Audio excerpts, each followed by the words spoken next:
अस्सलाम वालेकुम। हमने कल कोऑर्डिनेट ज्योमेट्री का इंट्रोडक्शन किया था, तो उसके साथ साथ हमने डिस्टेंस फार्मूला भी सीखी, derivation of distance formula. And today we will be solving some questions of exercise 7.1। कुछ क्वेश्चंस आप बिल्कुल आसानी से कर सकते हो इसमें, लेकिन कुछ चंद एक क्वेश्चन जो है मैं आपको दिखाता हूँ और उस हिसाब से आप बाकी क्वेश्चंस को भी फिर सॉल्व कर सकते हो। जैसे कि एक क्वेश्चन नंबर 3 है, इसमें determine if the given points are collinear. हमारे पास एक क्वेश्चन है, we are given some points, 3 points and we have to determine if these are collinear. तो क्वेश्चन पहले समझना है, हमारे पास 3 पॉइंट्स हैं और हमें यह बताना है क्या ये कोलिनियर है या नहीं है। तो कोलिनियर होने का मतलब क्या है? कोलिनियर आप ज्योमेट्री में पढ़ते हो, those points which lie in same line या which lie on a straight line. वो पॉइंट्स जो स्ट्रेट लाइन पे लाई करते हैं उनको कोलिनियर कहते हैं। तो अब ये कैसे पता चल जाएगा कि ये कोलिनियर है कि नहीं है? इसके लिए हम क्या करते हैं, इनका पहले नाम देते हैं। For example, it is A and this is B, this is C, and let us see if we have 3 points A, B and C. Okay, these are collinear. Now how can we prove that these are collinear? There is one way, that is if AB plus BC is equal to AC. ठीक है ना? if AB plus BC is equal to AC, क्योंकि ये length plus ये length ये total length के बराबर है ना? लेकिन अब सवाल ये पैदा होता है कि ये तो हमने यहाँ पर खुद रखा है ना, ए यहाँ पर रखा है, बी यहाँ पर रखा है, सी यहाँ पर रखा है। अगर ए यहाँ पर हुआ, बी यहाँ पर हुआ, सी यहाँ पर हुआ, या ए यहाँ पर और सी यहाँ पर, बी यहाँ पर हुआ, तो फिर तो इसके लिए हमारे पास सिर्फ 3 ऑप्शंस हैं। 3 ऑप्शंस में हम, जैसे यहाँ पर A B plus B C A C के बराबर होना चाहिए। अगर ऐसा नहीं है, अगर ए यहाँ पर है for example, then A B plus A C B C के बराबर होना चाहिए। अगर फॉर एग्जाम्पल ए यहाँ पर है, ठीक है, तो B C plus A C A B के बराबर होना चाहिए। यही तो 3 ऑप्शंस हो सकते हैं। तो अगर ये 3 ऑप्शंस हैं तो ये कोलिनियर है। अगर ये 3 ऑप्शंस नहीं है, यानी 3 में से कोई भी ऑप्शन नहीं है, तो ये कोलिनियर नहीं होंगे। तो ये सिंपल है, 2 साइड्स का सम तीसरे साइड के बराबर होना चाहिए, तब जाके कोलिनियर है। क्योंकि आप एक बात और देखिए कि अगर नॉन कोलिनियर होंगे, फॉर एग्जाम्पल ये 3 पॉइंट्स है, तो इसमें कभी भी, क्योंकि 3 नॉन कोलिनियर पॉइंट्स को जोड़ के क्या बन जाता है, ट्रायंगल बन जाती है। एक ट्रायंगल में कभी भी 2 साइड्स का सम तीसरे साइड के बराबर नहीं आएगा। तो यही वजह है, सिर्फ तभी आ सकता है जब 2 साइड्स जो है, जब ये कोलिनियर होंगे तभी जाकर 2 साइड्स का सम तीसरे साइड के बराबर आ सकता है। ठीक है, तो वही चीज हमें यहाँ पर करनी है। तो हमें ए बी भी निकालना है, बी सी भी निकालना है और ए सी भी निकालना है। फिर हमें ये 3 ऑप्शन चेक करने हैं। तो कैसे निकालेंगे? Using distance formula. तो taking A B first, taking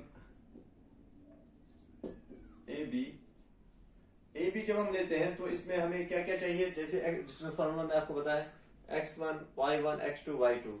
so x1 is equal to, x1 इसमें क्या है 1, y1 is equal to y1 5 है, x2 is equal to 2 and y2 is equal to 3. Okay, x1 y1 x2 y2.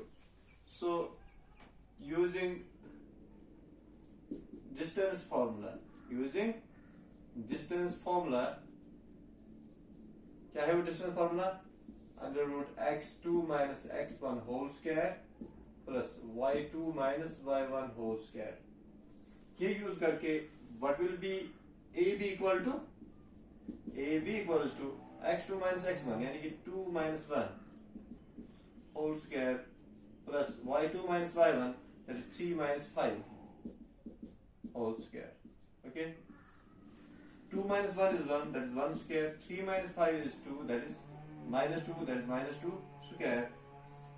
So 1 square is 1, minus 2 square is 4, which will be equal to 5. 1 plus 4 is equal to 5. So it is under root 5. AB is equal to under root 5. And similarly, BC is equal to, BC will be equal to, अब यहां पर BC जब आप लेते हो, the values of x1, y1, x2, y2 will change. Taking BC, अब BC जब आप लेते हो तो x1 ये है, y1 ये है, x2 ये है, y2 ये है. x1 will be equal to 2, y1 will be equal to 3, x2 will be equal to -2, and y2 will be equal to -11. So BC will be equal to root x2 minus x1, that is -2 minus 2 whole square plus y2 minus y1 -11 minus 3 whole square. -2 minus 2 कितना हुआ? -4 whole square plus -11 minus 4 is -14 square. -4 square is 16, -14 square is 196. 16 plus 196 is 212. So under root 212 will be the value of BC. Now third side.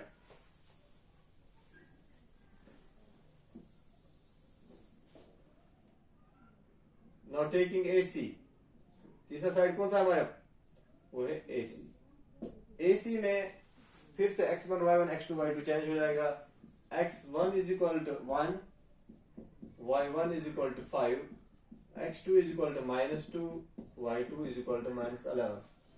तो फिर से using distance formula, AC is equal to under root x2 minus x1 -2 minus 1 whole square plus -11 minus 5 whole square.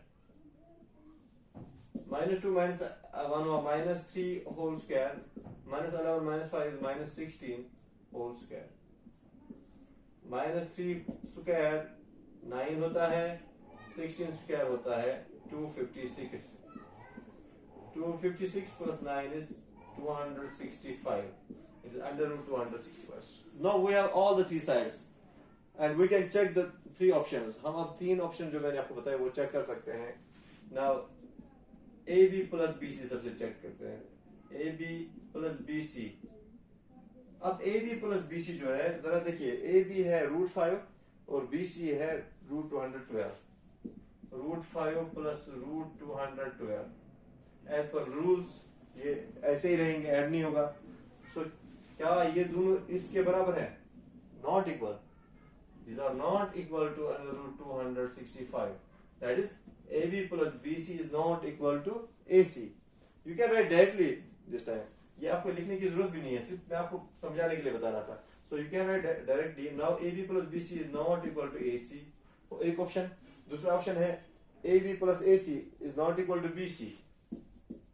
AB plus AC. देखिए AB है √5 plus √265. क्या ये √212 के बराबर है?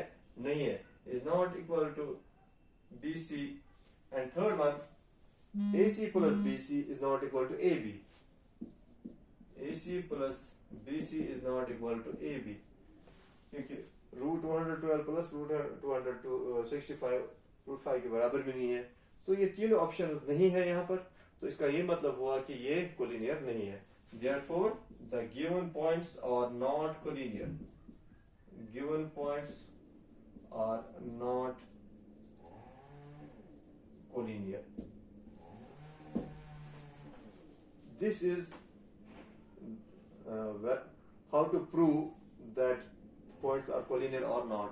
How to determine if the points are collinear. आपको सिर्फ distance formula use करनी है, फिर ये तीन ऑप्शन चेक करने हैं. इसी से पता चल जाएगा आपको कि मैंने आपको पहले बताया कि अगर दो साइड्स का सम तीसरे साइड के बराबर होता है तो ये कोलिनियर है, और अगर नहीं है तो फिर ट्रायंगल बन जाती है.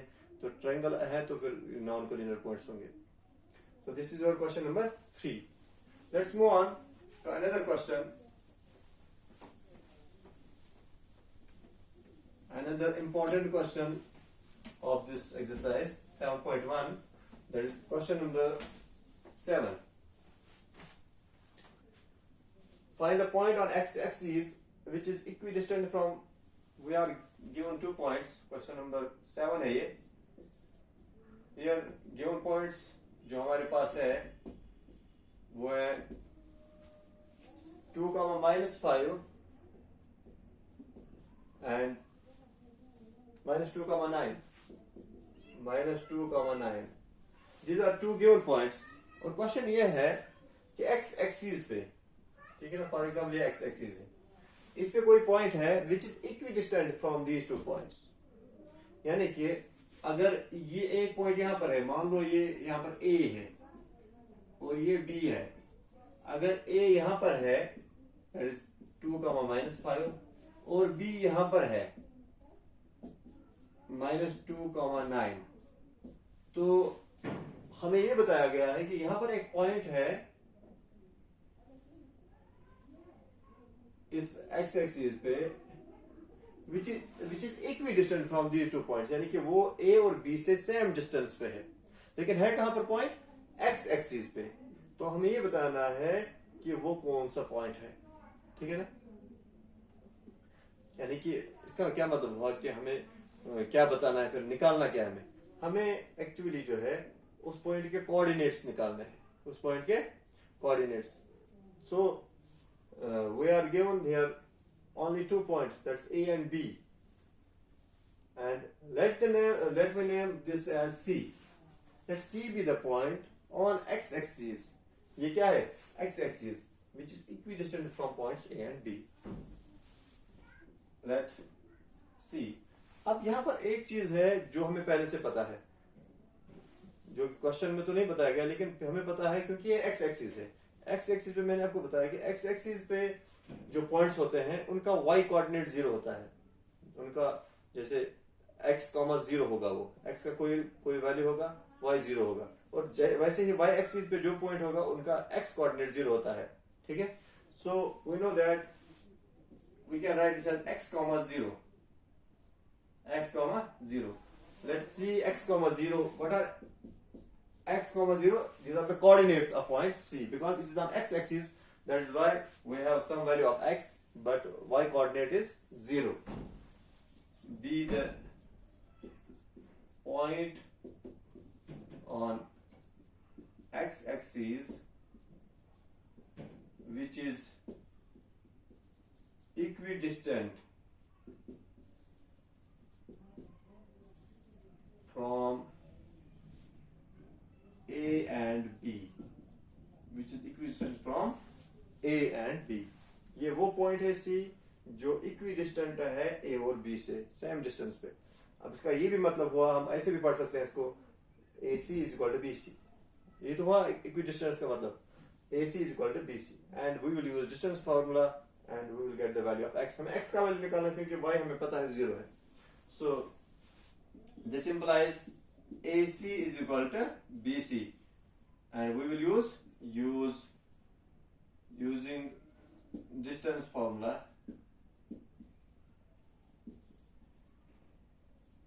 What is distance formula? It is under root x2 minus x1 whole square plus y2 minus y1 whole square, and AC is equal to BC. जो है AC, अब यहाँ पर जब हम AC लेते हैं, AC में x1 y1 क्या है, x2 y2 क्या है, it is x1 is 2, y1 is -5, x2 is x and y2 is 0. That is under root x2 minus x1, that is x minus 2 whole square plus y2 minus y1, 0 minus -5 whole square is equal to BC. BC में x1 y1 x2 y2 ये होगा, यानी कि x minus -2 whole square plus 0 minus 9 whole square. ये बन जाएगी equation, और इसी इक्वेशन में हमें x का वैल्यू मिल जाएगा. Now there is whole root to both sides, दोनों साइड्स में रूट है, होल रूट. ठीक है ना. तो ये root squaring both sides, the root will cancel out. तो रूट कैंसिल हो जाएगा दोनों साइड. हमारे पास जो बचेगा वो है x minus 2 whole square, that is a minus b whole square, that is a square, यानी कि x square minus 2ab, 2 into x into 2, that is 4x plus b square, यानी कि 2 square, that is 4. यहाँ पर 0 minus minus plus 5 square, that is 25 is equal. यहाँ पर फिर से x minus minus 4 plus 2 whole square, a plus b whole square, that is a square plus 2ab, 2 into x into 2, that is 4x plus b square, that is 4. plus 0 minus 9 is minus 9 whole square is 81. So this will be the equation. x square दोनों side है cancel हो जाएगा, देखो 4 दोनों side है plus 4 cancel हो जाएगा, ये माइनस 4x है प्लस 4x, ये कैंसिल नहीं होगा, इनको एक ही साइड लेते हैं हम, माइनस 4x, इस 4x को भी इधर ले आओ, ये माइनस 4x इधर बन जाएगा, इज इक्वल टू 81, ये 25 उधर जाएगा तो माइनस 25 हो जाएगा, minus 4x is minus 8x, 81 minus 25 is 56, so x is equal to 56 divided by minus 8, 8 ones are 8 sevens are, so we will get minus 7. So we have the point x हमें चाहिए था, x निकला minus 7, so therefore the required point that is C is, उसके coordinates क्या होंगे फिर, क्योंकि एक कोऑर्डिनेट हमें पहले से पता था y that is 0 और x का वैल्यू 7 minus 7 निकला है, so it is minus 7, 0. So this is the point on x axis which is equidistant from A and B, the given points, and this is the question जो बहुत ही important है, बहुत बार repeat भी हुआ examination में, तो आप इसको भी अच्छी तरह ट्राई करोगे और इसको प्रैक्टिस करोगे. And there are more questions like this, कुछ और क्वेश्चंस हैं जो इसमें हैं जो ऐसे ही आपको करने हैं जहां पर डिस्टेंस दी गई है, ठीक है. Now there is one question actually where you have to determine the name of the quadrilateral. एक क्वेश्चन है इसमें, क्वेश्चन नंबर 6 है, क्वेश्चन नंबर 6 है, इसमें आपको बताना है what is the type of the quadrilateral. आपका 4 पॉइंट्स दिए गए हैं, यानी कि कोऑर्डिनेट्स 4 पॉइंट्स के दिए गए हैं, आपको बताना है कि वो कौन सा quadrilateral है. तो आप क्या करोगे, आप उसमें चारों साइड्स निकालोगे, आप पहले नाम दोगे A B C D for example, you will find A B B C C D and A D, चारों साइड हो गए, फिर आप चेक करोगे इफ